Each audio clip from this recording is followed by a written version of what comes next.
Oh my gosh, email from Jay. As you know, I'm on a mental gap year in Australia. Come and stay anytime you like. I'm in. It took 4 lads, 3 seasons and 18 episodes to give us Britain's most successful comedy series, The Inbetweeners. When the series ended in 2010, they followed it up a year later with a disastrous trip to Malia and a box office hit journey to the big screen. Now, the Pussy Patrol are back, and this time they've headed where else? But down under. Australia is the sex capital of the world. Oh. You know why they call it down under? Because that's where your face spends most of the time. Plenty of time in the bush, Neil. The bush around the pussy. The Inbetweeners are 4 of the most socially inept, romantically awkward and verbally vulgar human beings ever committed to screen. And Switch had the pleasure of meeting them at the Sydney premiere of The Inbetweeners 2.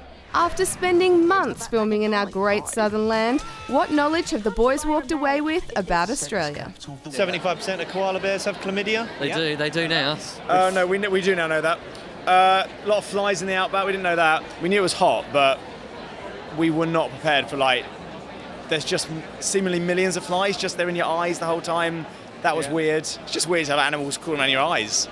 Between Australia's stunning coastal cities and our magnificent outback, there are some pretty memorable scenes in this sequel, from rowdy road trips to embarrassing campfire sing-alongs. Katie, can I play you a song? How about the sound of silence? If anyone starts playing the bongos, I'm leaving. But what was their favourite moment to shoot? We share a weird moment, don't we? But Beautiful moment, depending on how you look. that's horrific. I think that's poetic. I mean, that's two people connecting in a unique way. There's no one else quite like our lads from Rudge Park Comprehensive. Or is there? Do you know any of you guys in real life? What? Oh right, do we know like a Neil? Do we know a Simon or a Will? Yeah. I mean, I know somebody who reminds me of Jay, certainly. I know somebody who reminds me of Neil. Yeah. And I know somebody who reminds me of Simon. Yeah. And here they are. I know. Best friends. I know it, Jay.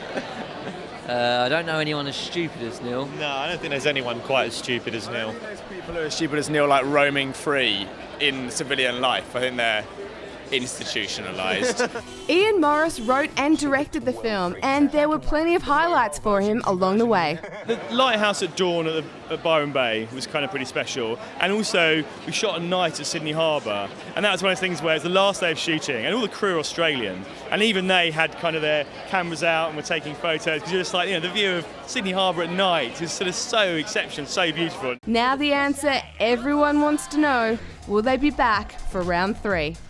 No, but we're definitely back for Australia. We love Australia. We're back here. We won't be back to make another film, no. Last hurrah, big send-off is the idea of this one. The Inbetweeners 2 invades Australian cinemas the 21st of August, so check back for our review, and remember, like it, follow it, right here at Switch. Everyone knows the backpacking girls are the loosest. That's why it's called a gap year. Because of the gap between their legs.